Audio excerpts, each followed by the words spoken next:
candidates tend to speak in terms of promising, even on Earth, even on in Anambra State. Isn't it so in a lot of elections where everybody comes out? That point where we say politicians have embellished themselves with gorgeous metaphors and idioms that hardly dilute the pictures that's been created by these speeches. So we've seen all of the campaign narrative, the manifestos, but then how best are we going to interpret this? But then who are we to decide on all of this? Anambra's today, it's your day to talk and decide. Well, we are actually here to decide, and not just decide per se. Decide won't exactly be the word. We're here to really break down and dissect some of this candidate, because one thing I can promise you is that there was a whole lot of drama, you know, from Mwagalu's statement to Soludo, to the pictures that came online of the woman candidate, to the drama that happened at the peace accord, where the APC deputy didn't want to say hello to the governor, which of course according to Mwagalu, he says he's the outgoing governor. Well, it is a lot to dissect right here, but let's look at the distribution, the numbers when it comes to how these voters are going to be out there this beautiful morning. Let's start with age composition of the candidates. We have between 35 to 40 years, 1, and then between 41 to 50 we have 4, and 51 to 60 we have 5, and of course 61 plus 6.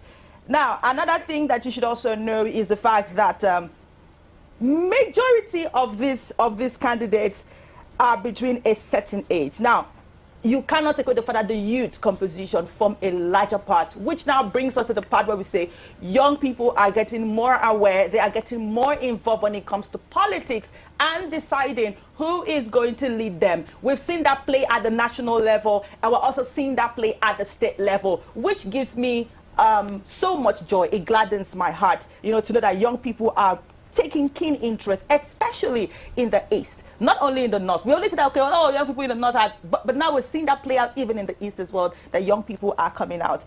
Looking at age distribution, we have more young people, and of course, if you look at the chart on the screen, talking about albinism. Now, in this particular election, we're seeing diverse group of people, and which is why when we start talking to our analysts from different areas, we're going to be looking at, a lot of people are factored into. We have the blind people, about 153. We have the physical impaired section of people who also are going to be voting. We have those who have little stature, because you have to put that into consideration as well. We have those who are, albinism, they also have a percentage. Those who are autistic, they also have a percentage. We have those who have cognitive learning disability, they also have a percentage. Deafness, Down syndrome, and the likes, which gives me great hope that every single person is captured, because everyone has a right to vote. In as much as you're in proper state of mind and you can thumbprint, you have the right to vote. So kudos for them capturing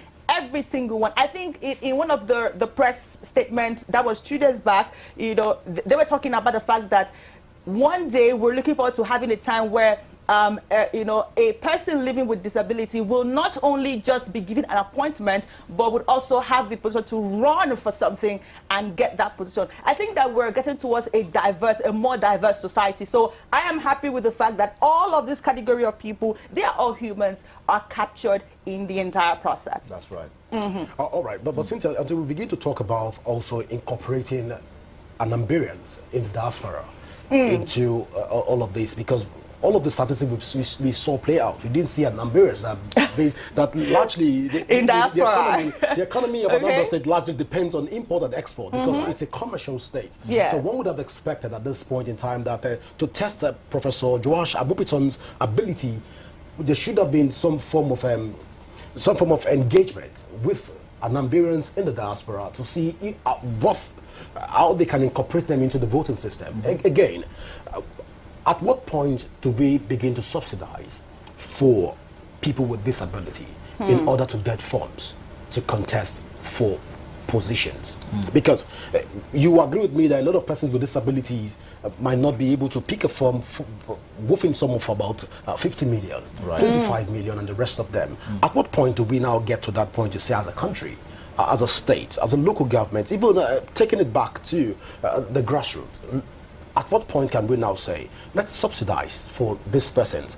Or the youth that you're talking about, large percentage of youth that are coming for this election. Again, the question begging for answer is, how many youth can afford all of these forms? A lot of people, a lot of youth that want to even contest for the election, they will rather subscribe to becoming appointees of the government. And this brings us back to that vicious circle will begin to go around, and it leads to no end. But then Anambra election, we hope that at the end of the day we'll be able to see more robust outing today, because a lot of questions are already begging for answer. From the drama you've said have played out, the peace accord that is not according. So we're going to see what's going to play out. Yeah, you agree with me that the peace accord was more, almost a mere formality to just come and everybody just sign that I'll be able to talk to my militias on the field to be able to align with my vision. But then majorly avoid violence as it yes, is, which is but then the reason. within the candidates, how many of them were open to even embrace the peace?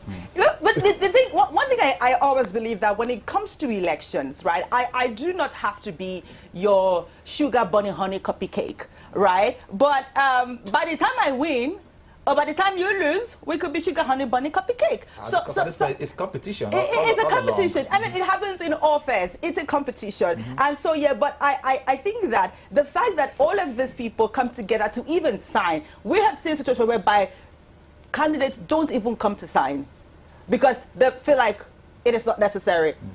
Do you get? But we are looking forward to what is going to happen on ground today. Now, when it comes to the aspect of security, they have made several plans. They have made several progress, but it is not in the press briefings. It is not in the number of security men that we see on ground. It's actually in the implementation. What happens today? How many people are we going to see snatching ballot boxes? How many people are we going to see, having fights and here and there just because they perceive something is happening? What are the structures put in place that when you see something, maybe vote buying, which of course was hinted days ago, about vote buying, and some candidates made some really damning accusations and allegations, which we have those videos. But first of all, let's look at the political evolution and history of Anambra State in this short documentary we have for you.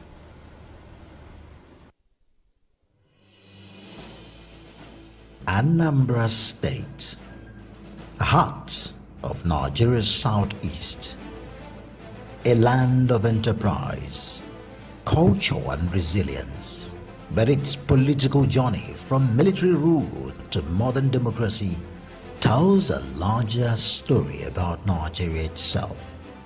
Created on the 3rd of February 1976, Anambra emerged from the old East Central State. It was part of the nationwide reform by the Murtala Mohammed administration, a restructuring meant to bring governance closer to the people. Before then, the area formed part of the eastern region until General Yakubu Gowon dissolved the regional system during the Nigeria Civil War in 1967. At its inception, Anambra was under military leadership with John Atom Bera and Dati Sadiq Abubakar serving as its first governors. But by 1979, democracy arrived. Jim Nwobodo became the first elected civilian governor. He was succeeded by Christian Ono in 1983, before another military intervention swept away the Second Republic. For nearly a decade, soldiers ruled the state. Among them, Alison Madueke, Samson Omerua, and Robert Okonobi, Herbert Eze, and briefly, Joseph Abulu. In 1991, Enugu was carved out and Awka became the new capital of Anambra. Then came a brief democratic spark, Chukwuemeka Ezife, in 1992, dimmed again by the 1993 coup. The years that followed saw a string of administrators, Dabo Aliyu, Mike Atta, Rufai Garuba, and Emmanuel Ukeagbu, until democracy finally returned in 1999. With the Fourth Republic, Anambra entered a new dawn of people's power. Governors like Chinwoke Mbadinuju, Chris Ngege, Peter Obi, Virginia Itiaba, Andy Uba, and Willie Obiano each wrote their own chapter, shaping the state's democratic landscape. And today, under Professor Charles Chukwuba Soludo, the journey continues with new challenges, new hopes, and a renewed call for governance that reflects the people's will. From its turbulent beginnings under military rule to decades of democratic consolidation, Anambra's story is far more than a timeline of leaders. It is a living chronicle of endurance, reform, and the unbreakable spirit of its people. The state's political evolution mirrors Nigeria's broader struggle for stability, accountability, participatory governance. Today, Anambra stands as one of the nation's most politically dynamic and economically vibrant states, a testament to the enduring will of its people to shape their destiny through the ballot box. It is a powerful reminder that democracy is not a destination, but an ongoing journey we all share.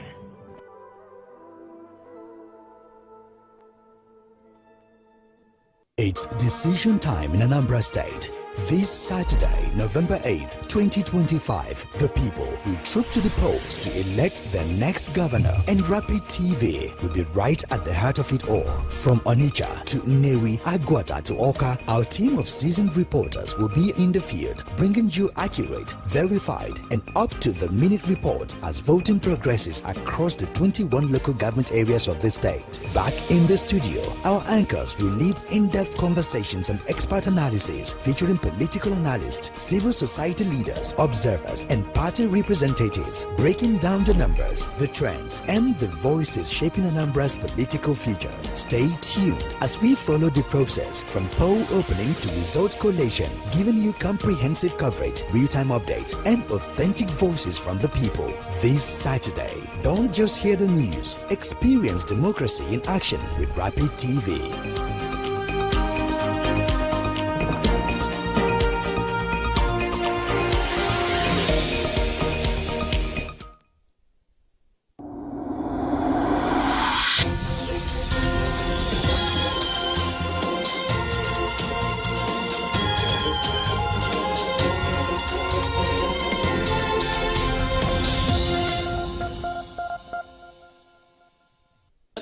Memories of tense pre-election moments, vote-buying allegations, and sporadic violence remain fresh in public memory. This peace accord, anchored on the principles of Nigeria's constitution, commits each candidate to conduct themselves and their supporters with honor, decorum, and respect for the rule of law before, during, and after the polls. Chairman of the National Peace Committee, General Absalami Abubakar, represented by General Martin Luther Agwaya, retired, urged the candidates to match words with action and appeal to journalists to report responsibly, noting that peace also depends on the words we speak and the stories we tell. To the distinguished candidates and political parties, today's commitment is not in words only. It is a duty that calls for discipline, honor, and responsibility. Leadership is not only in seeking profit, but in safeguarding peace and ensuring that there is no life is put at risk.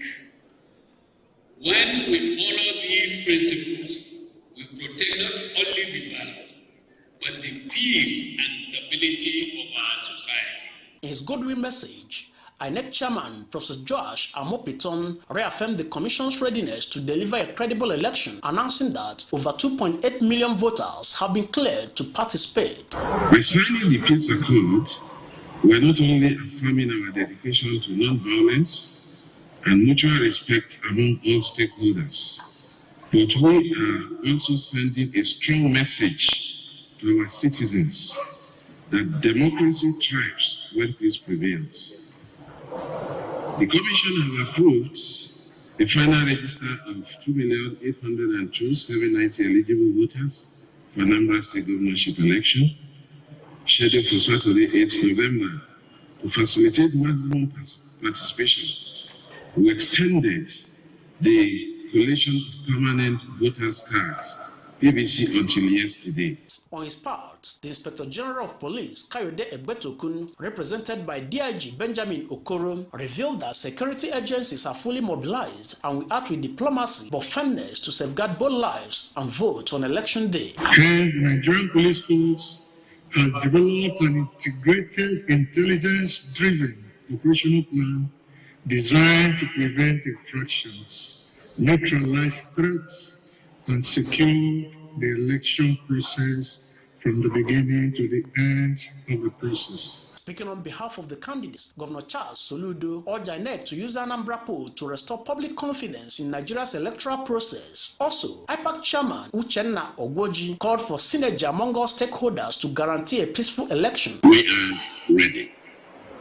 And I want to believe that my colleagues, the other candidates, are ready. INEC has been getting better and better and better and better. And we expect that this one will actually take it even further. In terms of transparency, in terms of due process, in terms of integrity of all the processes, and so on and so forth. With a view to making the election free, fair, and credible. It is also in line with this that we of the IPAC, in exercise of our duties, have decided to offer some piece of advice aimed at making the peace is manageable. As Anambra prepares to decide its next governor, all eyes are now on the candidates to honor their pledge, letting the ballot, not bullets, decide the people's choice. As the countdown to November 8 continues, Anambra watches in hope that the promises signed on paper today will translate into peaceful ballots tomorrow. Reporting from Oka, John Ogwejofo.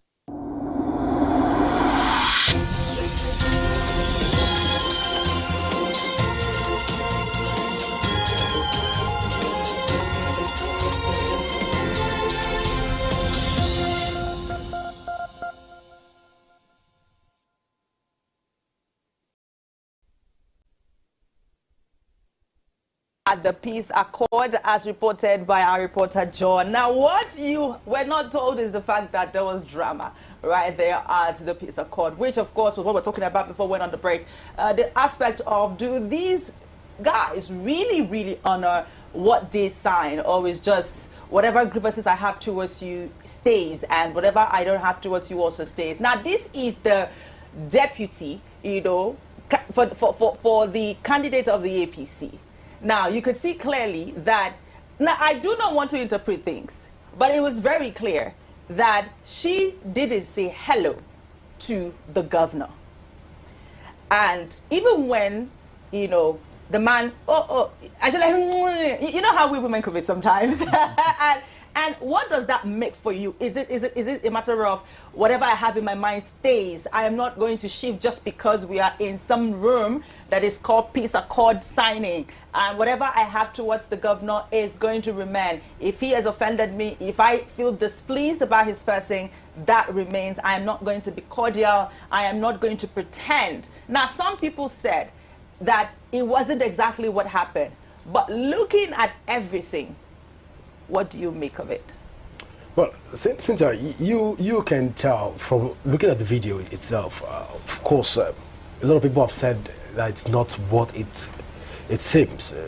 She went there to speak with Ukachukwu, the president of the All Progressive Congress and governorship, gubernatorial candidate for that election, rather. So, but then it brings us to that point where we begin to ask salient questions. And the first question that is begging for answer is the fact that how do we honor peace accord in Nigeria? We've seen violence break out almost immediately after several elections. Yes. And these peace accords have become like a reoccurring phenomenon and a common decimal factor in Nigerian body politics. But then we've seen the rank and files within political parties, from the caucus through to the branch down to the cell and to every structures within the political parties. They don't uphold all of this peace accord. we've seen what have played out in various states across the country immediately after elections. And one begin to ask, what happens immediately after the peace accord? If politicians violate what they've agreed to, what they signed to, who is going to put his feet on the ground? Let's even use the word, who watches the watchdog? In law, they said, Q ipso custodiet, ipso custodis. So who watches the watchdog at this point in time? So do we just go into a room and organize media persons to come and we sign peace accord that nobody even do follow-ups to this peace accord? Because if there is a peace accord, all of the conflicts that we've experienced across the country, post-election violence, would have been brought through and would have been brought to an end to a very large extent. But we don't see this play out. And this brings us to that point again. We'll begin to ask, the Anambra election, this with the video we're seeing right now, if there is a post-election violence, will this peace accord stand? Will it be able to withstand the test of time? Well, only time will tell, because time is the revealer of all of this. That's very correct. Victor, where do you stand in all of this? Well, you saw the governor laughing, when he met. I mean, he was like a helpless kid waiting for cookie, and it was almost like, oh, okay, his mouth was left open. He was like, all right. She's not coming. But again, you see, interpretations are things that are peculiar. If you look at things like this, we were not there. We didn't hear exactly what he whispered to her. And we didn't also hear exactly what she said back to him. Sometimes there are times you meet someone that you're familiar with and you whisper certain things to the person's ears. But you know that at this point in time, bro, we are competing about something. It's not time for these jokes right now. Leave me alone. That could be hello. Yeah. Would it have hurt? No. It would have hurt. It is not a war zone as it is. But again, just like I said, we didn't know what was whispered from the governor or by the governor to her. I would also know what she said exactly, but the action, that's what we saw there. Now, but beyond this, Gordon was making a point about the peace accord, if it's been honored here in Nigeria. And the truth is, many times we've seen different things play out in different states, even nationally as it is. And a lot of things actually cause and begs for concern. What I'm even more concerned about is that, are we going to be seeing a situation where after the result has been announced, now we have candidates going to court again? Which is a tradition in Nigerian politics. And that's why I think I heard Amupitan saying that he wants a situation where the court should no longer decide who is who wins the elections, especially when these matters are taken to court. It should be an INEC matter or being decided in the House. Or again, all of these things should be sorted out even before a candidate or someone who's been announced to be the winner is being sworn into office as it is. But let's keep our fingers crossed to see exactly what plays out in this particular election, because we had a conversation with the APC, one of the APC chieftain here, and he was talking for his principle. Beyond what we even saw with the APC deputy governorship candidate play out with the governor of Anambra State, we also heard that the deputy candidates, for the APC didn't also have it so good with the principal that is talking about Okachukwu Nicholas, during the peace accord. Because according to the story that he shared with us here, that is Dr. Ifeanyi Okoye, who is one of the APC chieftain for Anambra State. He said that the APC governorship candidate spoke to the deputy to represent him in the peace accord. But eventually, the APC candidate flew down to Anambra State, and now the APC deputy candidate was already there at the hall, at the venue of the peace accord. And when she saw her principal coming, according to his own story, he went to whisper to him, all right, now that you're here, let me go and attend to other matters for the election. But we also saw on the social space that she did not respond to her principal properly. And that was some of the things that we saw. But he came to defend that as it is. So if you look at all of these things played out, that could just be, again, the personality of the deputy candidate. You know, maybe that is the way she responds to individuals in the public space. Who knows that? Okay, so that would be a very chaotic pattern if that is how she responds to individuals in the public space. But I do know that we have some election observers videos coming in at this point. Of course, we did tell you that the elections is happening today. Observers fleeing from different places, representatives from different all parts, you know, in Anambra State, and of course those who are residing in Anambra coming out to cast their vote. And we have observers, which of course will be shown on your screen. But it would be very important if we dissect some of the achievements of, you know, Soludo in his first term, because you cannot be saying that you want something the second time when when you are given the first time, what did you use it to do? It is a mixed reaction when it comes to how the people feel regarding to their governor. Now, how they feel about their governor, is it enough for them to say, okay, we're going to go out in mass and vote, you know, for him again? Or do we want something different? That is one aspect that we need to really dissect. Now, if we look at some of the achievements of Soludo, now some persons, as outlined, you know, some persons would argue that, oh no, these are just pen to paper. But what is written on his name are some of the achievements. Now, one thing you cannot take away from Soludo is the fact that he has been very, very concerned when it comes to road constructions. And so when it comes to road, we have construction of about 450 kilometers of new roads and maintenance of existing ones to eliminate potholes. And of course, we have rural electrification, increased access to electricity for communities to hard-to-reach areas. This is something that he tried to do. And then construction of the first permanent government house and government lodges for Anambra State. Well, let's hear how some persons feel regarding to the governor. Let's look at that video.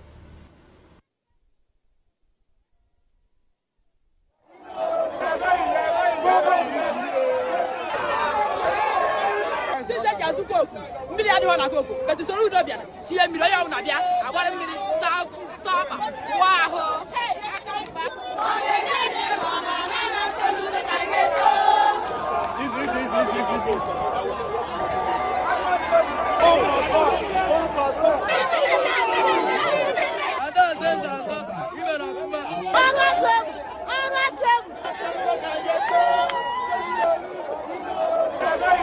Okay, so while we're watching this video, you know, Victor said something very interesting. He said, who doesn't like the incumbent? I mean, Godwin, is it compulsory to like the incumbent? If the incumbent is not doing what you're supposed to do, as we can see in this video that, I mean, no politician would show you when they are being thrown stones. Of course not. That's it. Every politician will show you where they are largely, you know, loved, accepted, appreciated, you know, where there's a bond between them. This is where they had their last appreciation rally.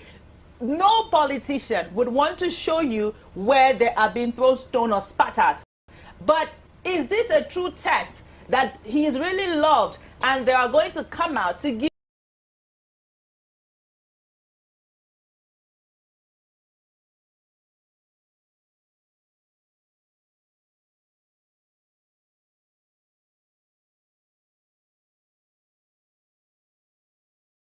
him the vote?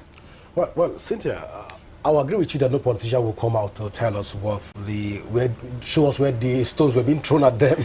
Of course, politicians have been known to be very fantastic set of people, especially around this part of the world. But then, if you ask me if Soludo has done magnificently well for the good people of Anambra State. How has he handled insecurity? When we look at Soludo, this is for the first time in Anambra State.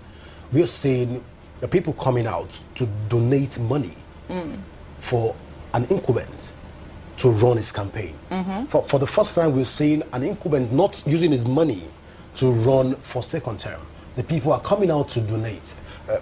Keke napep drivers, bike riders, and the rest of them are coming out to donate. When, in terms of security, they are part of Nnewi South prior to this time. I'm not campaigning for Soludo, by the way, but then a part of Nnewi South that you cannot enter prior to this time. Let's take this back to 4 years, 3 years ago when Soludo was contesting for that election. There are parts of Nnewi South that it could not even enter for campaign. Why? Because the security personnel were more than the people that turned out for the elections, that turned out for the rallies. But this year, we're seeing more people coming out to even support the governor. Now, in terms of security, I think, I'm not based in Anambra, but based on my analysis, I think Soludo has been able to do magnificently well in providing 2,000 securities for and personnel for the state, and also with the 200 modern security vehicles he has provided for the state. I think in terms of security, he has been able to live up to certain responsibility within the homeland affairs in Anambra State.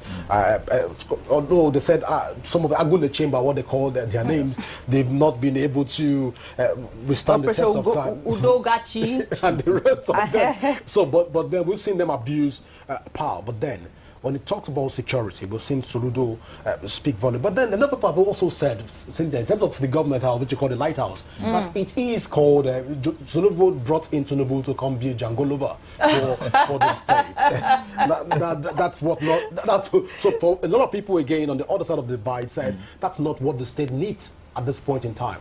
Anambra should be talking about its own seaport, domestic seaport at this point in time, because this is part of the project that the likes of Obiano was also fronting, ensuring that Anambra is open commercially. Soludo that promised them that it will give them Dubai in Nigeria have not been able to live up to that responsibility. Then again, has he even given them Abuja? Well, he said he promised to give them Dubai. You know, during his campaign, he promised that he's going to transform Anambra. But then, like I said before, that politicians have been known for one thing, and that is the fact that they've associated themselves with a lot of theatrics within this angle. But again, when we look at infrastructure-wise, you've mentioned just the case of roads, which we can't take that away from Soludo. But then after the roads, what other significant infrastructure has he been able to provide for the people of Anambra? Now, that question again is begging for answer. Now, when we look at technology in terms of the digital world, I think we should give that to Soludo also by looking at the digital hub and we need to create for the youth of Anambra State. We can't take that away from him. We should give him that kudos, because he has done magnificently well. Now, am I saying that Soludo has done magnificently well in Anambra State? Of course, no, because if you travel through the 21 local governments, you begin to ask salient questions. Are you sure we have a governor? But then, like we do in the country, we always blame the president and the governor. We don't tend to look at the local government chairman and what they've been able to do in order to also help facilitate and bring in the dividends of democracy. The question I would ask you at that point, Godwin, is you are the governor, you are the commander-in-chief of that state. So if you have people under you who are not, moving towards achieving your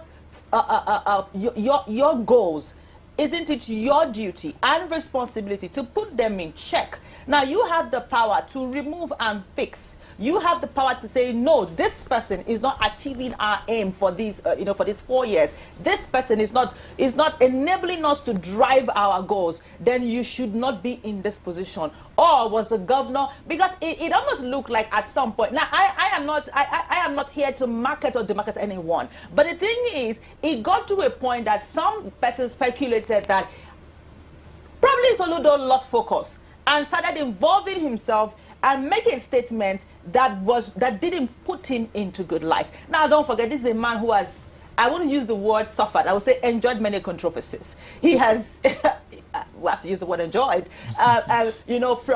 from his son, to other areas. Let's not even go into details of that. Yeah. And so a lot of people have judged him by that, saying, oh, if you were not able to put this into play, nip this in the bud, how are you then able? Oh, no wonder you are not able to handle the states the way it was supposed to, because look at this, look at that. Now, don't forget that we're in Africa, we're in Nigeria, where largely how you handle your family affairs plays a role of how you are perceived in the public.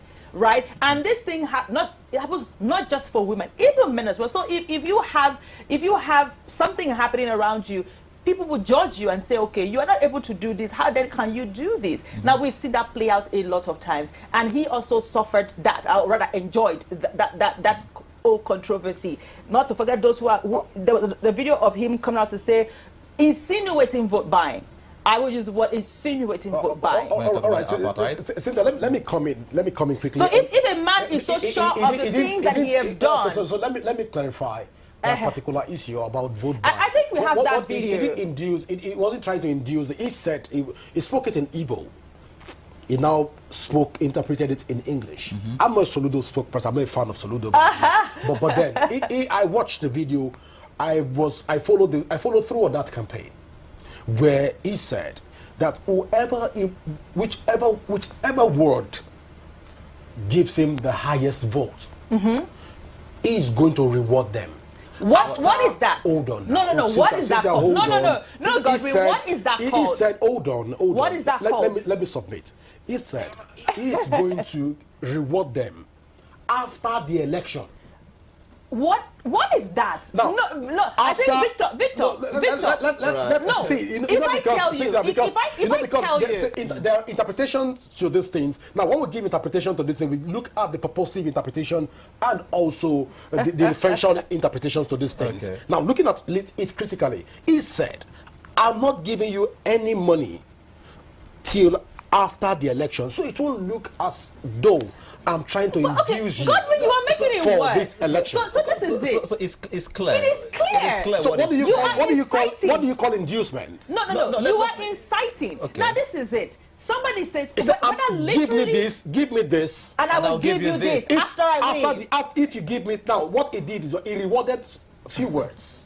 Newi South. Yeah. He rewarded few words in Newi South. So now let's get it clear, election. So you get all your militias, all your campaign team to be on the ground to deliver. So it's a political strategy for him. I think it works for him. Let me pick from here, please. Okay. If you look at your submission, Godwin, you're saying basically that what Charles Soludo has been doing over years is that most of the places that he's paying attention to are the places that actually gave him more of the vote during the election. That's what it implies. And that also implies in the promise or in the statement that he's made very recently, saying that if you give me the largest number of votes, if I win, I will come back to this community and give you this. And I'll give you this. So you're basically saying to these people, vote for me. Once I win, I'll definitely have to come back to you here. So I'm going to pay attention to you here. What that now means is that if other people do not give him the highest number of votes, those other local government areas or those other communities, would not be paid attention. What it therefore means again is that my community, we need to give him so much vote so that we will benefit this. We will eat of the largest when it comes. Okay, so let me correct that. He's speaking to particular words. Right. So he's talking about the word ESCOs. Oh God, you're making it worse. Abga word ESCOs. So which means that the ward ESCOs will need to get to work to convince the people, canvass for votes, and this is what politicians are known for. So what happened to other forms of campaigning? Why do you have to say, if you give me this, I will give you this after I win? Let's see this as a motivation. You motivate your people. You motivate party members. Recall that these are party faithful. He's talking to. Not generally, not to the community. They were not just party faithful. He was talking. That statement was directed to Abga. We are not just Abga members in that meeting. He specifically said we are just Abga members in that meeting. Let me say what he said verbatim and literatim. So he said in that meeting, speaking to Abga world leaders, that you've done it before, and I appreciate you. I appreciate you. Yes. Okay. So doing it again at this point in time, whichever word gives me the highest vote, I will reward the word. And this goes to the word ESCOs. I'm not going to give you money prior to the election. I will give you any reward after the election. So, like this one, people that voted for him 3 years ago, he rewarded them 3 years after. With what exactly? He gave them monetary rewards. Exactly. So how much was the monetary reward he gave to the words? How much? I think he gave the first winner, the first runner-up, I think it was 5 million naira. So, the second was 3 million. So when you say inducement, what do we tag that money to be? This is appreciation fee. Appreciation fee for what? Motivation to do more. That's the problem, God. So you're telling my same words at this point in time, and not to put you on the spot, because we're trying to dissect all of this matter. Exactly. Of course, we're going to Okachuku and all of that. So you're not putting me on the spot. I'm not campaigning. Of course not. I'm not the spokesperson for Soludo. But I think that we'll just drop the hammer on Soludo already. Yes. Based on this analysis that you brought on board, because it is clear that this analysis shows that he has basically, according to your statement, rewarded the people for voting for him. So if they didn't vote for him, no, the word leaders. Let's get the words right. The word, okay, so let me come back to Cynthia. Cynthia. Cynthia, you made mention of the fact that Soludo's son, who has been on the spotlight in media. Of course, prior to that time, we made mention of the fact that local government, Soludo should have been able to call local government to align with his vision. Now, let me quickly react to that. Now, by Schedule 7 of the Nigerian Constitution, will not allow the governors to meddle into the affairs of the local government. He's not meddling. He's got interaction. At this point in time, every local government in Nigeria, which is what true federalism should be, every local government have peculiar cases. They have their own issues. So they should be able to address those concerns without the interference of the subnationals. Now, looking at Soludo, I think if you allow me, I told you I'm not campaigning, I'm not the spokesperson for Soludo, I'm not speaking for Soludo, but then Soludo has been able to allow local governments to deliver the dividends of democracy. He has ensured that local governments perform optimally. So when we look at all of this put together, we say we should give him that for not interfering, not trying to direct the local government on what to do. I think we should give that to him. Then the issue of his family affairs. So, but then we would want to even look at it. We said leadership is spontaneous. The question is, has Soludo been able to deliver on his campaign mantra, his manifesto for the last 3 years? Has he been able to deliver? Well, we can't say for sure if he has been able to. Of course, Anambra will decide today if he has done well. But if you ask me, generally, I think we should give it to Soludo.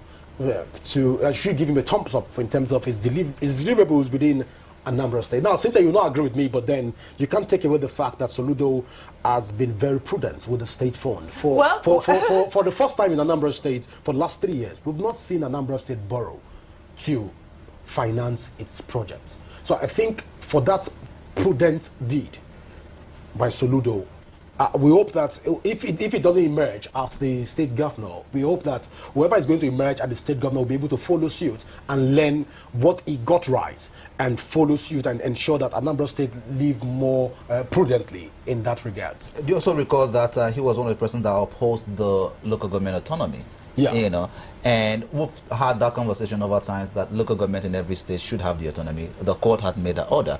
Local government have the autonomy, which means that the funds should be paid down to the local government accounts. But as a governor, he opposed the local government autonomy. And you said that he's been prudent, you know, by allowing, local government officials to function. He hasn't been meddling in their affairs. He has not meddled in their affairs. So if probably his hands were tied because but you know, Anambra State is predominantly Abga State. No, we're not for you not to meddle into the affairs of the local government, even though they are still subject to, by the Abga Constitution, they're still answerable to the governor, who happens to be the leader of the party, and is not trying to direct them. And I think that is the right step in the right direction, and this will definitely give birth to what we call true federalism in the country. Well, there are a number of things to dissect, trust me, there are a number of things. But something very interesting did happen, right during the entire process leading up to today. We heard Prince Dr. Nicholas Ukachukwu did saying that I know people that will share money in Abga. I will give their names to security agents, let them be arrested and the money recovered. This was a statement that the APC governorship candidate for the election today, actually raised alarm and concern, concerning to alleged vote buying, calling on security agencies to act fast, to avoid rigging. I think we do have that video. Let's look at that video where that statement was actually made.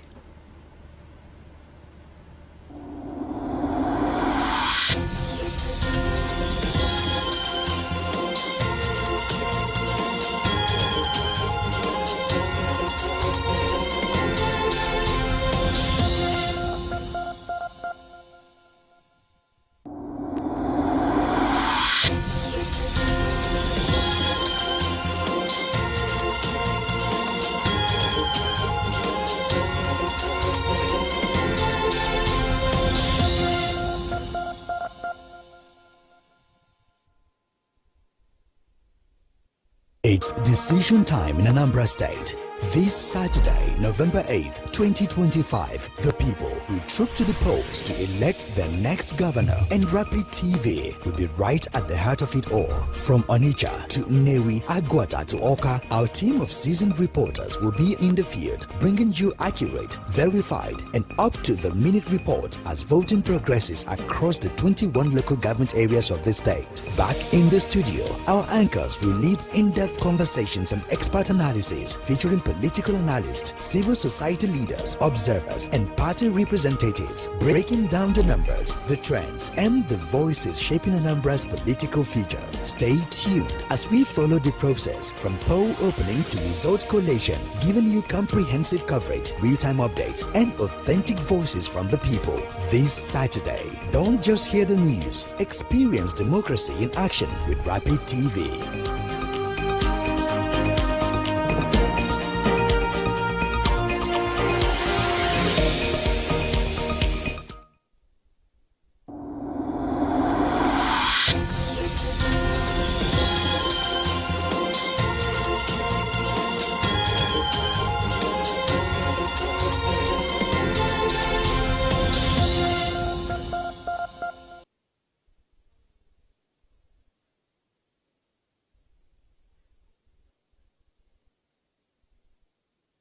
So it's not something that anyone will be robbing.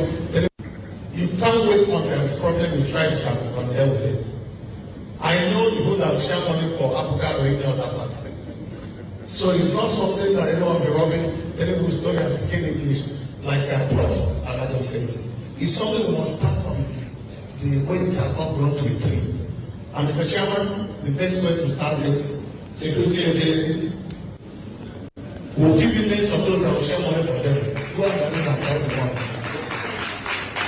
Don't wait until they carry the money and give one innocent person 500,000 share to people. They are pursuing him. The major money will be shared. We'll know who will share it. We'll know where it will be shared. We'll know the time and location. We'll tell you how. You go and arrange and collect the money. Electoral malpractice or rigging of the election is not only when somebody carry ballot box or somebody stop ballot paper. If you buy vote too, you are leaking. In fact, some Muslims that will be a part of people that share the money.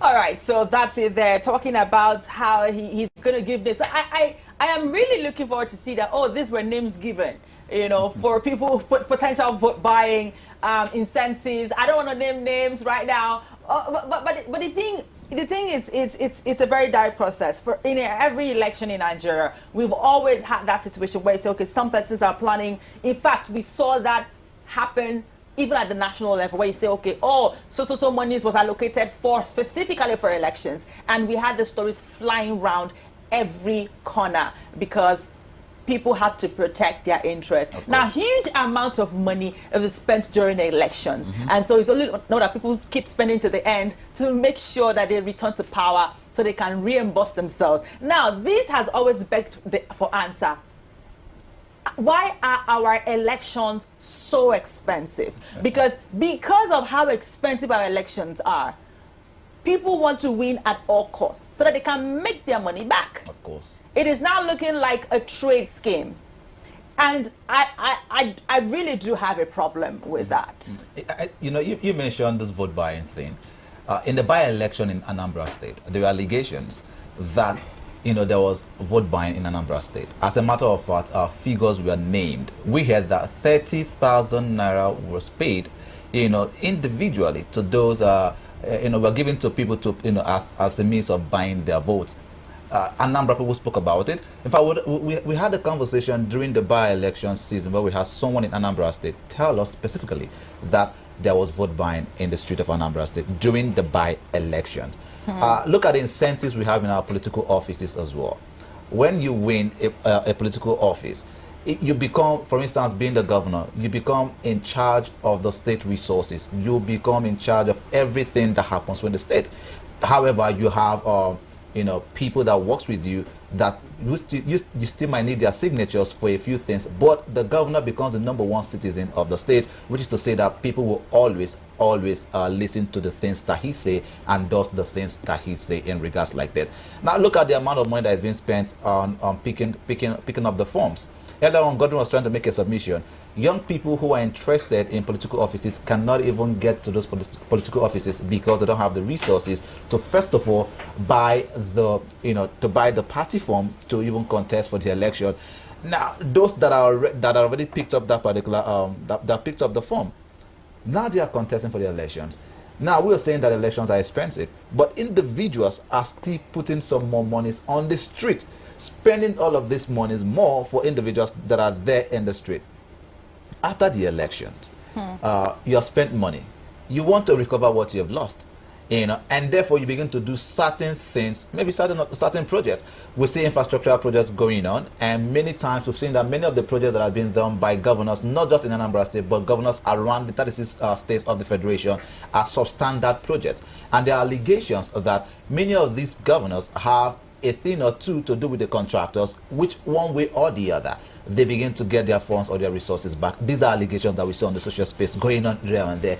But again, coming back to the number of the amount of money we spend in our election or electoral processes, I think it is high time that INEC checkmates all of these things, because the more money we spend on our elections, the more corruption we have, the more desperate we see our politicians when it comes to electionary processes, and it is not putting us in the right direction. I mean, our political offices are so lucrative that anyone will want to do anything. That's a good one, lucrative. They want to do anything to make sure that they are in power, and these are things that INEC should check. Now, again, now Amupitan is on the litmus test, you know, for Anambra State. Let's see how the whole thing pans out.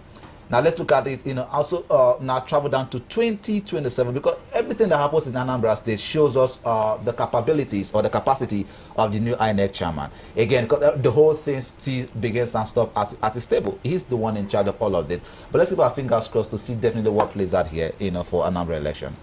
Oh, well, I think that why we are also keeping our fingers crossed. Now, we've talked about Chukwuma Soludo. Let's now look at other candidates. There were a whole lot of drama, okay, that definitely ensued during the course of the building up to this particular day. Among the big contenders in the state, we also have Mogalu, who referred to the governor as the outgoing governor, or the outgoing governor, the outgoing governor. I think we have that video. I think it's a tweet where he said he met with his brother, the outgoing governor. Okay, that's the statement in his words. Now he said, "I met and exchanged pleasantries with my very respected elder brother and the outgoing governor of Anambra State, Professor Charles Soludo." Now, this it is you indirectly marking your territory and making a statement that, bro, your time is up. I respect you. I celebrate you. But I am ready to receive the baton. I am ready to do, I am ready to serve the state. But was it necessary to put it this way? Was it? I mean, I know all is fair in love, no matter what you say, but was it really necessary? I felt like there was a whole lot of pettiness in this, in the entire process. Politicians are usually petty, you know that. You know? And many times they talk tough, yeah. Right. They talk to spite you. Yes. And sometimes they think, that they talk with so much confidence. So if you look at it, he was talking from the place of confidence, probably insinuating that he's going to be the next governor in Anambra State, that Charles Soludo's time and era is over. But of course, that is his own opinion. Until election is concluded, well, we know who. That's it. Now, this is the same man talking about talking tough. This is the same man who said that I will end insecurity in 3 months. Now, this is the Labour Party's candidate talking about George Moghalu, and he promised to have end insecurity. Now, this is the same insecurity that when God was talking, he mentioned the fact that Soludo has done a lot in terms of insecurity, introducing this, introducing that. But we know very well that Anambra State has not enjoyed relatively so much peace and tranquility, right? And this is why people like Moghalu would say that they will end insecurity in 3 months. Another candidate who also talked about insecurity is also the female candidate, Chioma. She did talk about that candidate, and she talked about the fact that in an interview where she had, in another station, she talked about the fact that she was going to bring, bring back the local vigilantes, but they're not going to have the rifle. That's what she said. They're not going to have the rifle. But she's going to equip them, train them. So it is time for us to have more trained, skilled men, but they are not going to be given the rifle. So which I know that we've had situation of happy triggers, where we have men who are privileged to hold this arms mistakenly or consciously, however you want to put it. So what is she trying to avoid? But if you say you're going to train these people, why don't you train them well enough to the extent that you can trust them? Because how are they going to help you in fighting off what you want to fight off if what they are holding is sticks, woods, and probably fake? Right. Do you get? So how do you intend to? So I do have a bit of a problem with that statement. But then again, we're talking about Moghalu here. So Moghalu has talked of, even when he was here on our platform, he has said a whole lot of things. He has talked about how he's the only candidate who uses the same phone number for how many years, and every single person can get. But is it just about people being able to reach you? Of course it's not. about what are you actually going to do? See, we have had people promise how they're going to end insecurity, how they're going to do this for the people. But is that really, it's a matter of, are you going to be able to deliver on all the big statements that you have done? Now, not to forget that, yes, he do have some credit to his name. At the grassroots level, he has been doing his best as well. We're not going to take that away from him. But if you are going to unseat a governor that probably have some love, you would have to do better than just talk tough. Making promises of ending insecurity in 3 months, for me, I think that is a very bold statement, which is impossible to achieve. And the people of Anambra State, we can't say it's impossible to achieve. In 3 months. In 3 months. Work with a man like George Moghalu. You will know that, for me, his manifesto is the most practical manifesto so far among all candidates. It's also arguable. Some say his manifesto was not as in-depth as you know, the thing is about Moghalu is... It was on the surface. You will say the manifesto is on the surface. He has a roadmap for each of his policy, from his economic rejuvenation, education reforms, social welfare plans and investment, technological advancement, infrastructural development, and the inclusion of youth and women. If you check his manifesto, I've done quite a few studies on his manifesto, and I will tell you that George Moghalu has the most practical manifesto so far. So again, is it more practical than your Soludo? I'm not my Soludo. Point of correction. Well, I'm just teasing you there. He's not my Soludo. I've told you I'm not a Soludo. I'm not the mouthpiece of Soludo. I'm not the spokesperson for Soludo. But then, well, look at the practicabilities of all of this manifesto. Yes. For me, even Soludo is living on past glory. Is living on already established protocols by his predecessor. But if you look at the practicability of George Moghalu's manifesto, you begin to see some form of connectivity with the people.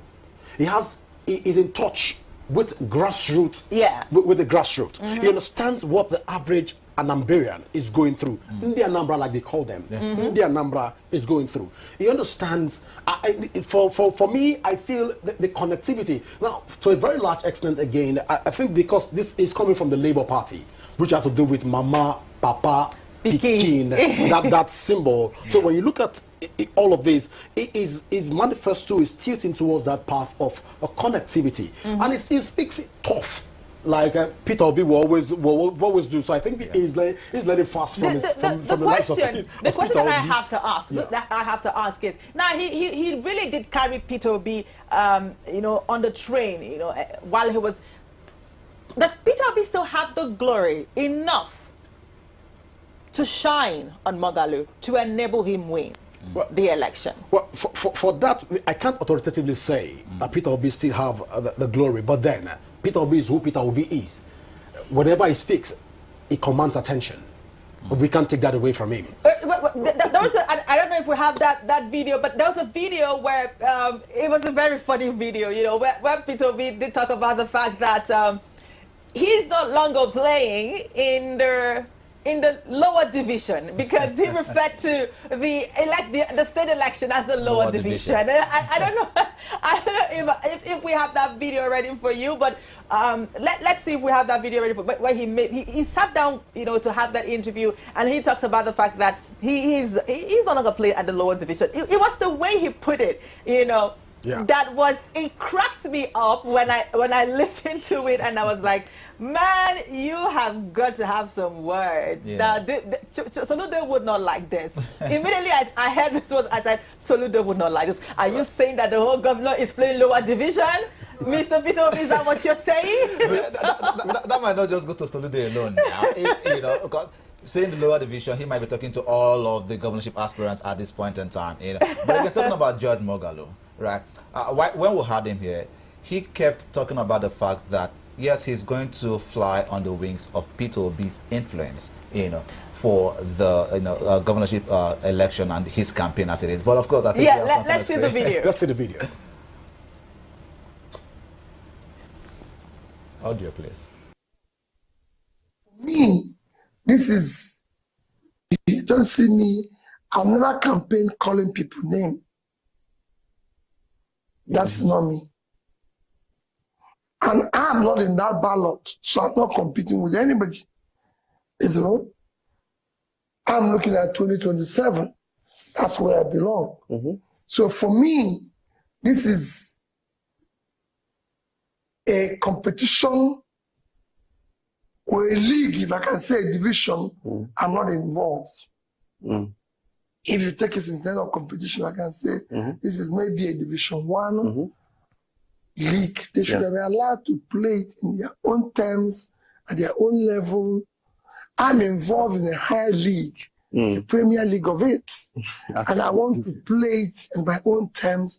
So I don't want to mix the two of them where I start, calling names and doing this. So are you excited for 2027? Definitely. And your final words to young people? For your own future, for the better, for the good of the society you're going to live in. Please.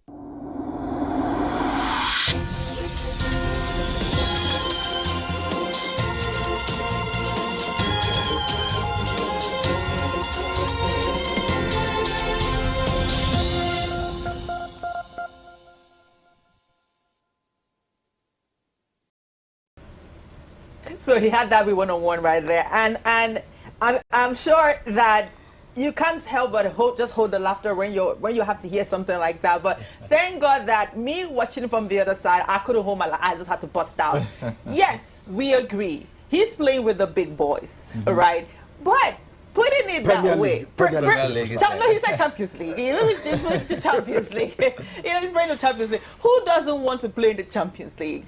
But then again, it somewhat, sounded more like belittling. It might just be my interpretation, but it sounds more like, oh, okay, let the small boys play their games. I don't play potty in the field anymore. Not exactly. You will agree that he's been there. He has played in that division, before now. Division 1. Exactly, just like you described it. So now he's been in the political space for quite some time, wanting to be president of Nigeria. Yeah. Recall that in 2023 he was first with the PDP, but left to the Labour Party, where he now had that momentum and that movement that came within the Peterborough movement, as at the time. Now, if you also heard what he said, he's more concerned about 2027 than this 2025 governorship election going on in Anambra State. And that's where I also think that Judge Moghalu might have a little bit of an issue, because what I mean by an issue is that he depended a lot more on the influence of a Peter Obi, right? And Peter Obi is saying to us, from this video that we watched right now, man, I'm concentrated on the 2027 presidential election. I just I don't want to meddle. I don't want to meddle. But although we've seen Peter Obi also with Judge Moghalu support him, here and there. But that momentum that we saw in 2023, did we see it play out in 2025 for the governorship election in Anambra State? I do not think we saw that happen so much. Because if we did, we would have heard so much of a ginger about Labour Party in Anambra State. Yes. When we had the APC chieftain join us here, he said something. He said there are only two parties, according to his own observation or his own submission, only two parties that are very prominent in this election. He said ABGA and APC. The Labour Party and other parties are just the other parties. They are not the big players. In fact, he went on to say that, well, the only persons that we'll see on the ballot are these two players, ABGA and APC. In other words, talking really down on Labour Party. What would you have expected from a politician? Exactly. To come demarcate his political party? But I think he was taking it from the part that the APC and the ABGA, they are more loud than Labour Party in Anambra State. But if you go by the records and the campaign so far in Anambra State, we can't take away the fact that Labour Party also had a lot of supporters. They are forced to reckon with in Anambra State. You saw their campaign, you saw the Labour movement, people that came out for that campaign, and it spoke volume also. But then, speaking of the person of Moghalu, as being the former managing director of a National Inland Waterways Authority, and what he has been able to achieve with the National Inland Waterways Authority, I think for the first time in a long while in Anambra, we're seeing a very fierce election. We're seeing a very competitive election.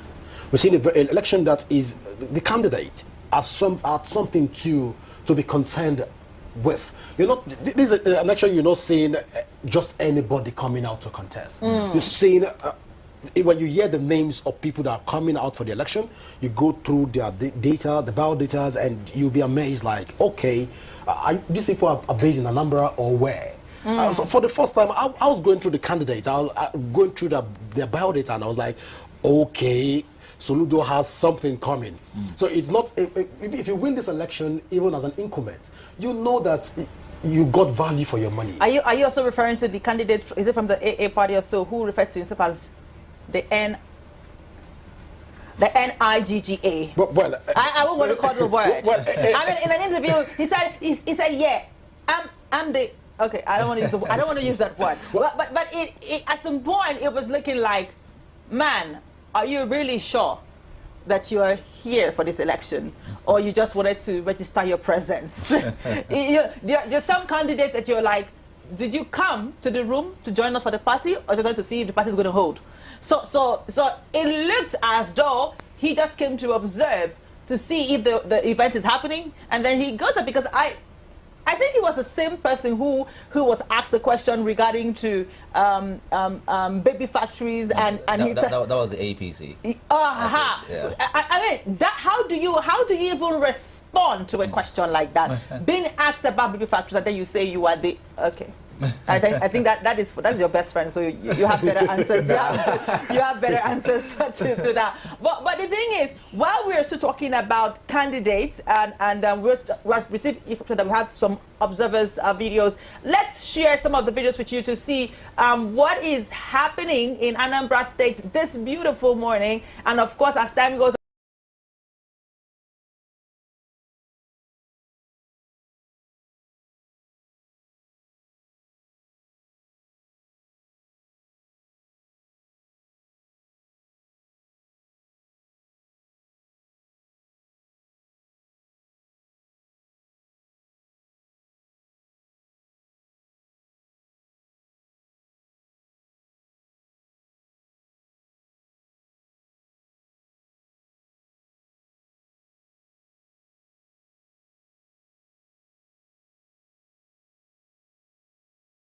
You have better answers to that. But the thing is, while we're still talking about candidates and we've received that we have some observers videos, let's share some of the videos with you to see what is happening in Anambra State this beautiful morning. And of course, as time goes on,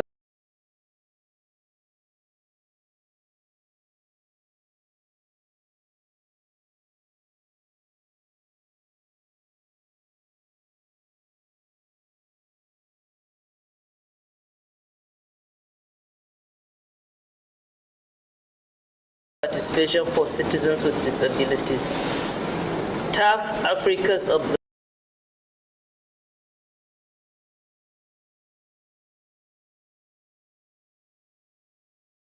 with the provisions of Section 54, 1 and 2 of the Electoral Act 2022, which mandates the use of assistive tools and inclusive measures for persons with disabilities. The exercise will guarantee valuable data to highlight existing gaps and successes in accessibility.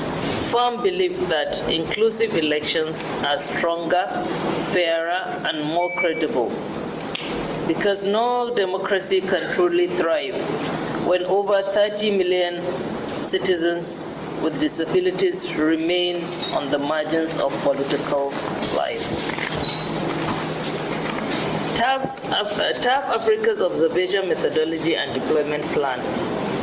Under our Persons with Disabilities Election Hub, PWD Election Hub, TAF Africa has deployed a team of 150 trained observers across 3 senatorial districts of Anambra State. The observers are strategically placed in polling units with the highest number of registered PWD voters. The deployment team consists of 134 stationary polling unit observers and 16 roving media observers. Observers will monitor the availability of assistive devices such as braille ballot guides for the blind voters, magnifying glasses for the voters with albinism and those that are partially blind, and then Form EC30 EPWD for the voters that have for deaf voters. They will also observe the level of compliance with priority voting rights for persons with disabilities, accessibility of polling units, attitude of polling officials toward PWDs, communication experience of deaf voters, and the overall experiences of voters with disabilities at the polls. All observation efforts will be data-driven and technology-enabled. TAF Africa's upgraded TAF Disability Hub mobile application has been redesigned to enhance user interface as UI. Also user experience, UX, and functionality for improved performance, real-time reporting, and data accuracy. Through this app, observers will transmit verified information to the PWD Election Hub, where data will be aggregated, analyzed, and displayed on a live election monitoring dashboard. This is for timely decision-making. The dashboard is available for use by public and can be accessed via https://electionhub.org.ng. I repeat, electionhub.org.ng. The app's prominent citizen reporting feature, the third eye, empowers every Nigerian to act as a defender of democracy by reporting in real time any incident that affects persons with disabilities, whether it involves accessibility challenges, intimidation, or denial of rights. The app is available for download on both the Play Store and App Store. Enhancing communication access for deaf voters. To address the persistent communication barriers faced by deaf voters, TAF Africa, in participation with INEC, has trained and will deploy 25 sign language interpreters to polling units with the highest concentration of deaf voters across Anambra State. Their presence at these polling units will ensure that deaf voters can receive instructions, interact with polling officials, and cast their votes independently and confidently. This initiative represents a major step forward in providing adaptive communications, thereby deepening electoral accessibility for the deaf community in Nigeria. The intervention is being piloted at the state level, and insights from this implementation will inform a post-election report that will provide INEC with practical guidance toward the national adoption of sign language interpretation as a standard feature of Nigeria's electoral process. TAF Africa strongly appeals to all political actors, security agencies, and citizens of Anambra State to uphold peace, tolerance, and non-violence during the election, in line with the peace accord signed by the candidates. Violence and insecurity not only undermine the credibility of electoral process, but also disproportionately affect persons with disabilities, many of whom face additional mobility, sensory, and communication barriers during crisis.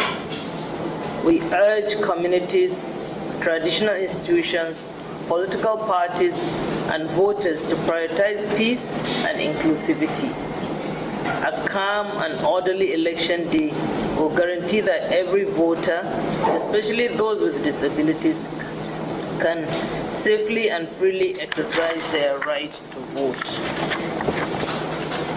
The participation of persons with disabilities in electoral process is a defining measure of democratic maturity and inclusiveness.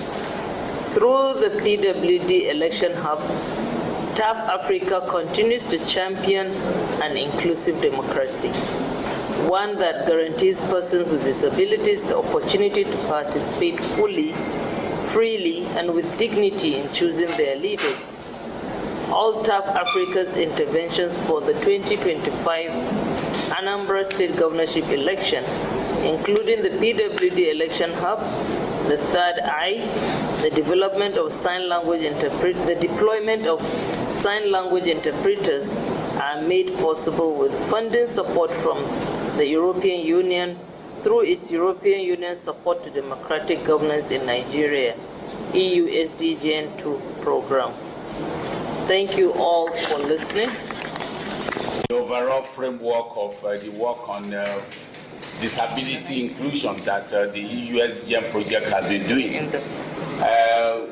My organization works in the pillar called Support to the Media. And we've been doing a lot of work to support disability inclusion. First, we have been working on monitoring, what we call monitoring of media content, especially for us at Simeso, broadcast media content.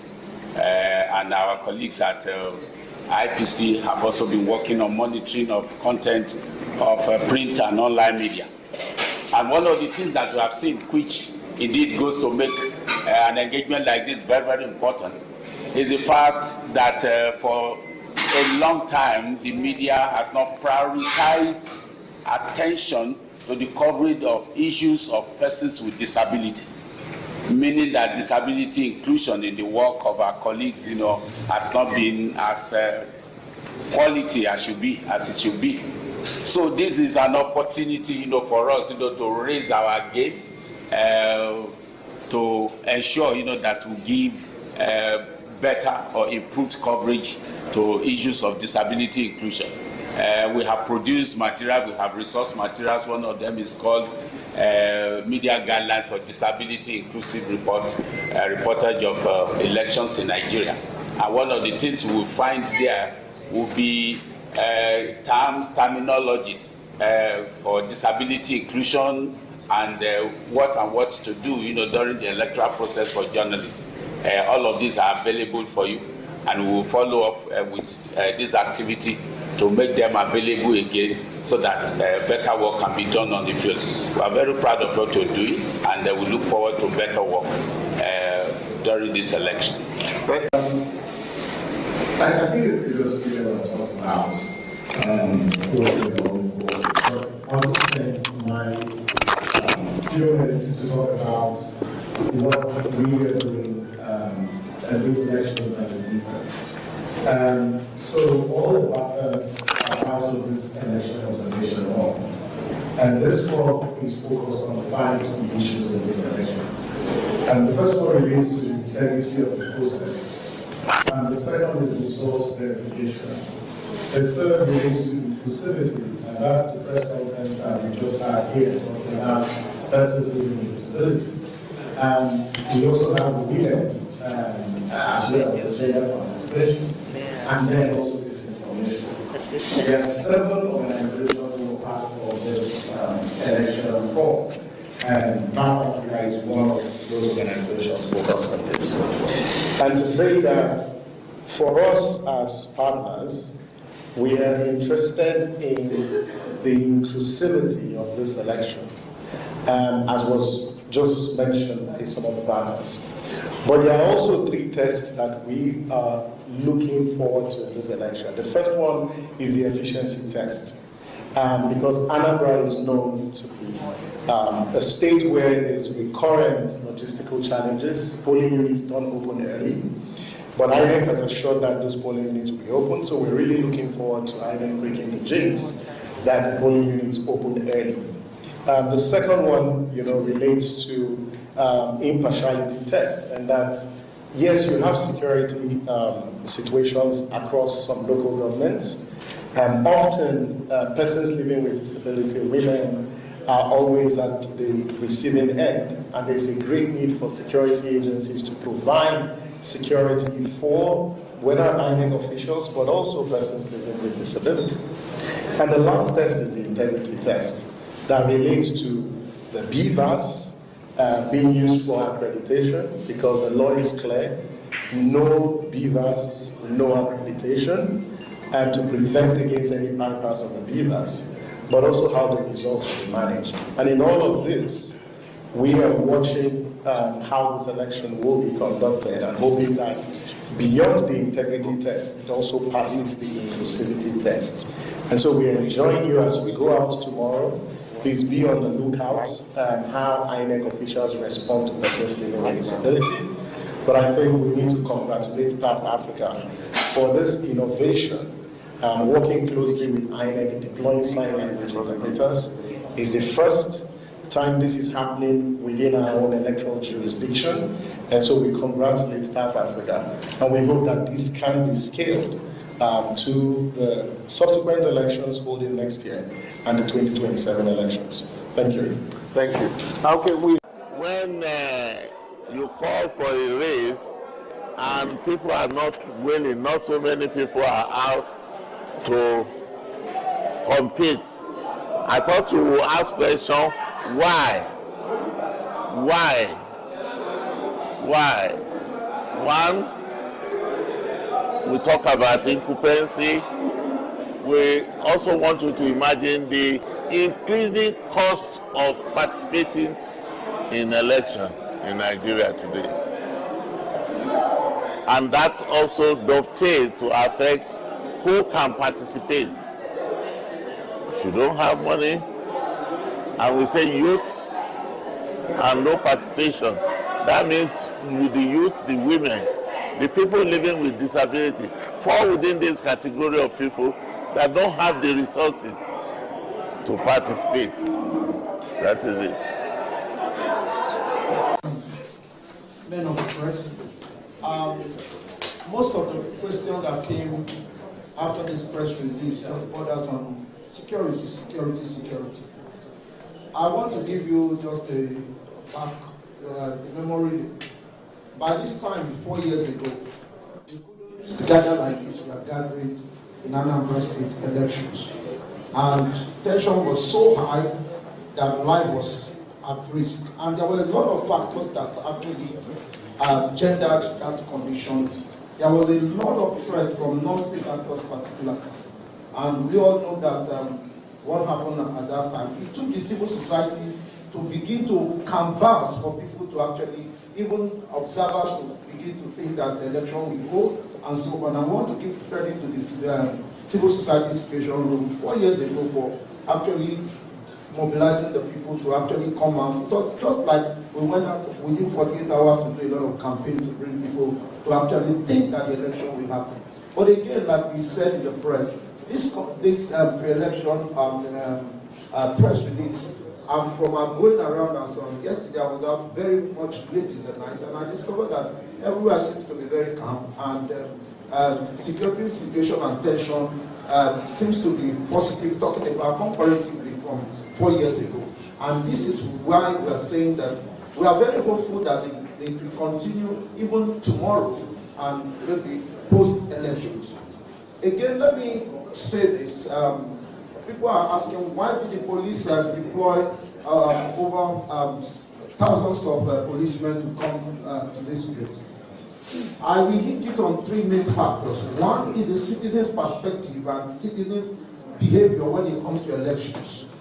And that has made the security agencies, particularly the police, to think that it is their primary responsibility to provide security for people, life and property during this action. Because we find a situation where citizens themselves have been militarized and so on, and there are a lot of non-state actors that are on the ground. But again, from our security threat assessment we released about a month ago, and again last week, which was the final one, has helped the police to do proper deployment. If you listen to the CP elections this morning, speaking on it, he said it has helped them to really mop up the places that are flashpoints, and that the police is also ready to ensure that the environment.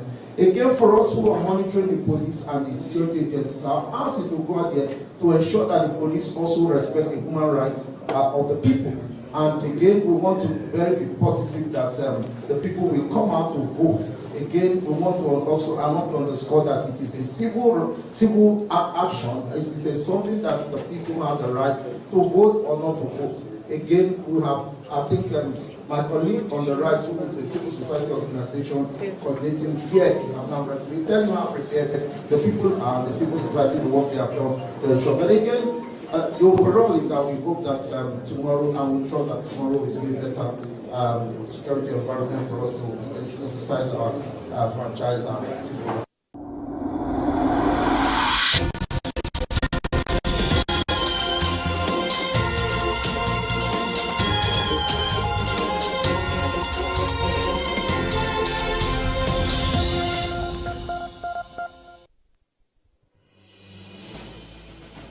Anambra State, heart of Nigeria's southeast, a land of enterprise, culture and resilience. But its political journey from military rule to modern democracy tells a larger story about Nigeria itself. Created on the 3rd of February 1976, Anambra emerged from the old East Central State. It was part of the nationwide reform by the Murtala Mohammed administration, a restructuring meant to bring governance closer to the people. Before then, the area formed part of the eastern region until General Yakubu Gowon dissolved the regional system during the Nigeria Civil War in 1967. At its inception, Anambra was under military leadership with John Atom Bera and Dati Sadiq Abubakar serving as its first governors. But by 1979, democracy arrived. Jim Nwobodo became the first elected civilian governor. He was succeeded by Christian Ono in 1983, before another military intervention swept away the Second Republic. For nearly a decade, soldiers ruled the state. Among them, Alison Madueke, Samson Omerua, and Robert Okonobi, Herbert Eze, and briefly, Joseph Abulu. In 1991, Enugu was carved out, and Awka became the new capital of Anambra. Then came a brief democratic spark. Chukwuemeka Ezife in 1992, dimmed again by the 1993 coup. The years that followed saw a string of administrators, Dabo Aliyu, Mike Atta, Rufai Garuba, and Emmanuel Ukeagbu, until democracy finally returned in 1999.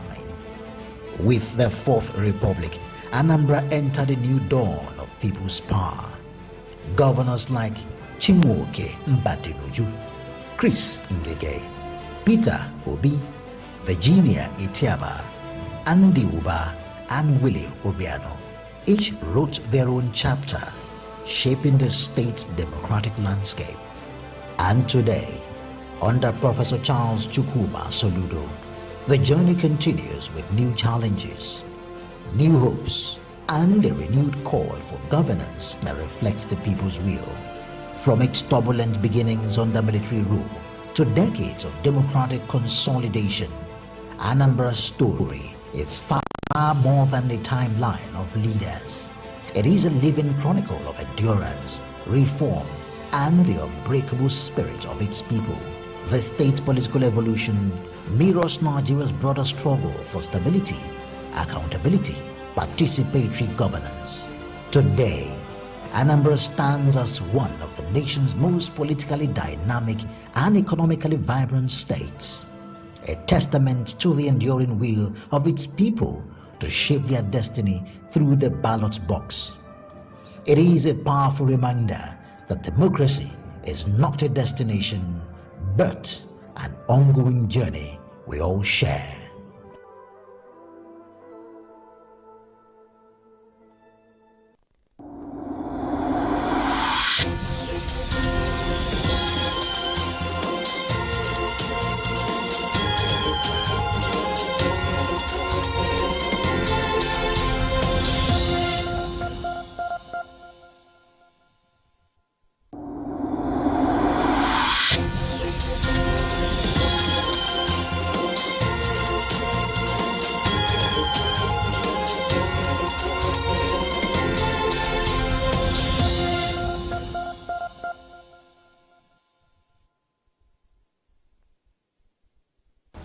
All right, it's Election Day broadcast right here reaching you from our studios. We are in Abuja, and of course, we definitely have our men on ground in Anambra State to feed us with all of the happenings over there. What is the situation in the state this very morning?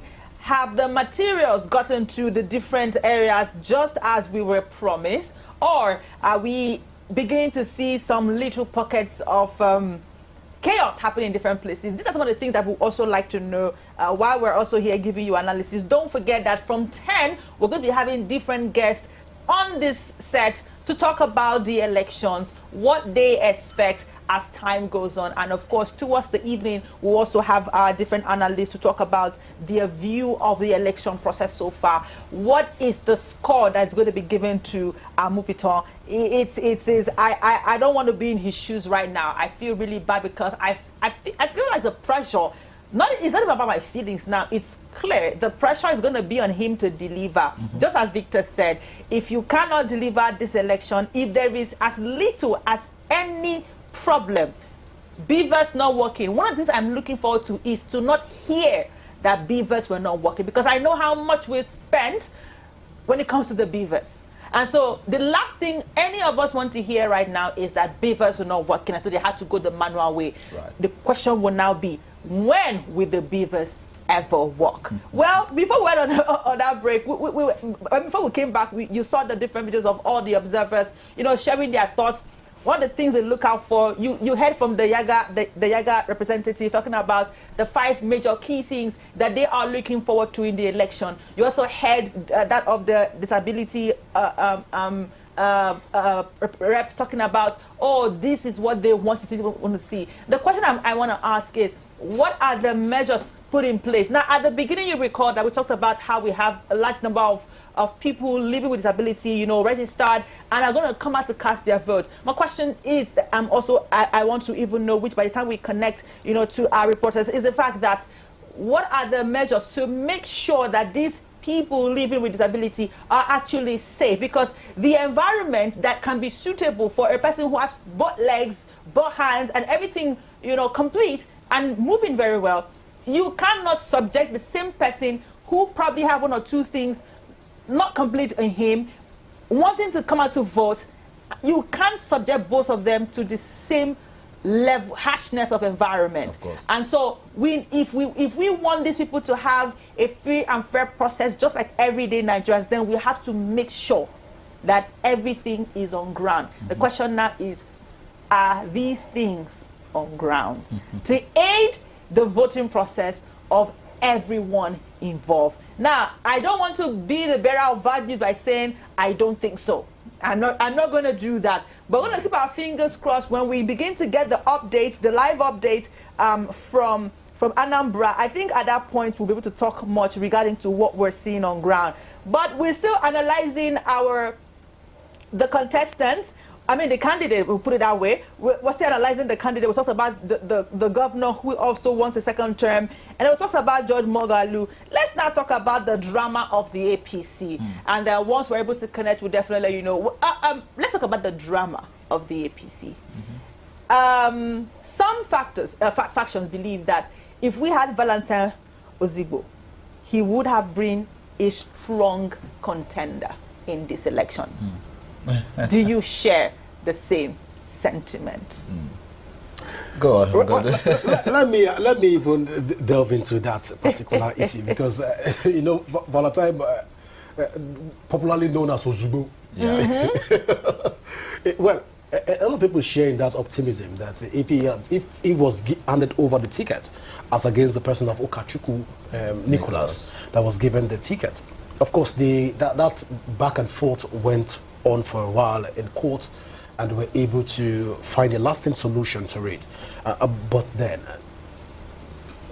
looking at the duration in which Valentine Ozugbo moved from the Labour Party to the All Progressive Congress, APC, looking at the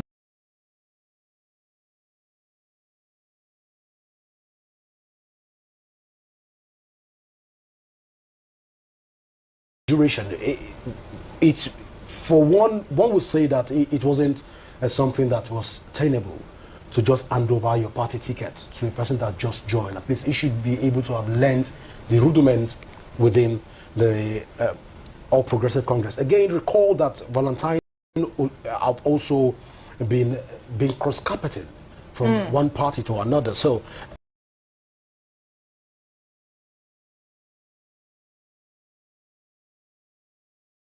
again, is this geared towards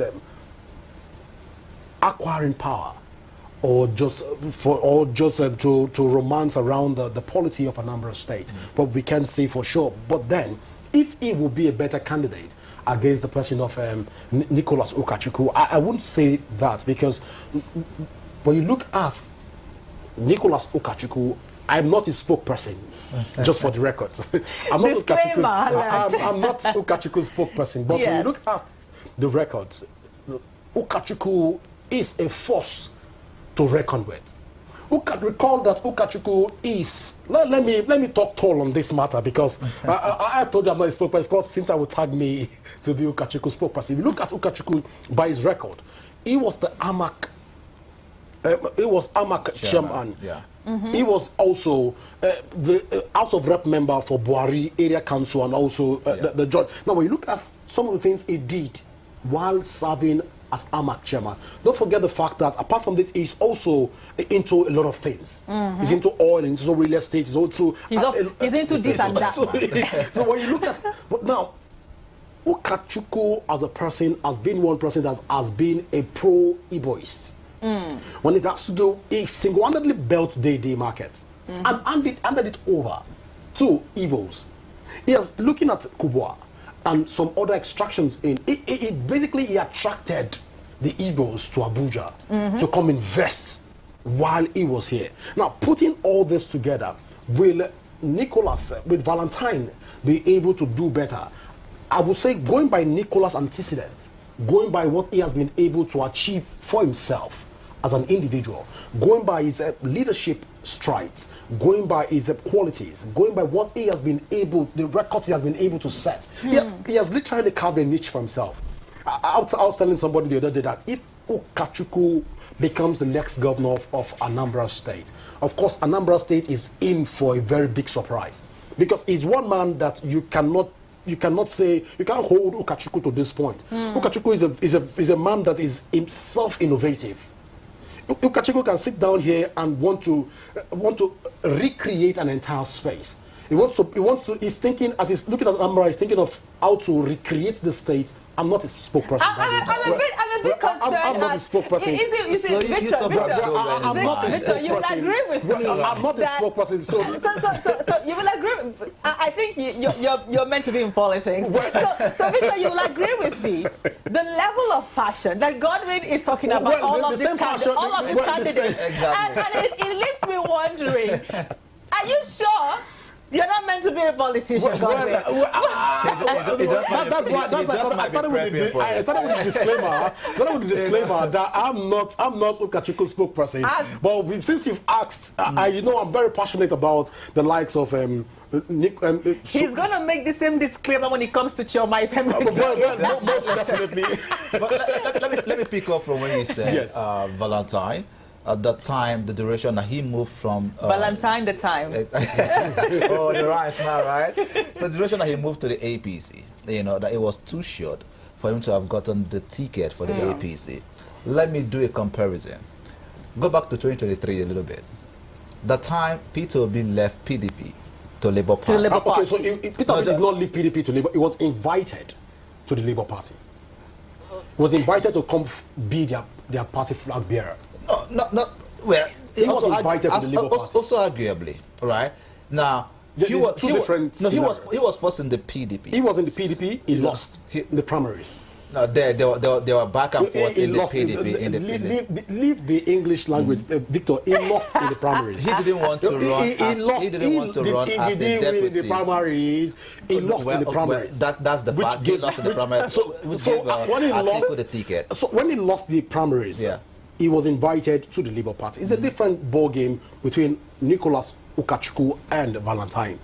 So when you look at this, doing the comparison, right? I think for one, so that we will set the record straight. Okay. And you cross carpet. You moved into another political party, and you expect them to give you their ticket. Who does that? I come to your house and I want to be your father. It doesn't work that way. Right. If you have money. Of course, both candidates are forced to record when it has to do with finance. Ukachukwu is not broke. Neither is Valentine. From a very poor background. It's not broken. Well, let's talk about Ukachukwu for a while, a little bit. One of the things you're not the spokesperson for the disclaimer. You have to put that disclaimer as well. Exactly. Well, I'm not going to be as passionate as you were. Permit me to be passionate about the candidate. But I love Anambra State. But let's talk about some of the things that he also mentioned. That's Ukachukwu, basically. Now, whilst he was campaigning, he said that he has been playing the role of godfatherism for quite some time. Okay. But now it is time for to actually be the father now of the state, and that gave me the notion of Emilokon. It is now my turn to be the governor of Anambra State. And whilst we did a little bit of research analysis, we kept asking the question. Most of the persons that have been governor in Anambra State, they came from the support of Ukachukwu, right? And hence he made that statement, being the godfather. So we have an issue of godfatherism at play right now. At play there, But again, there has been talks that many of the persons who have been governors of Anambra State did not do so well for Anambra people. In fact, some Anambra people also called on the shortcomings of Charles Chukwuma Soludo. Now, one of the persons who gave him a solid support to be in government or to win the election is Ukachukwu, who is now the APC candidate, right?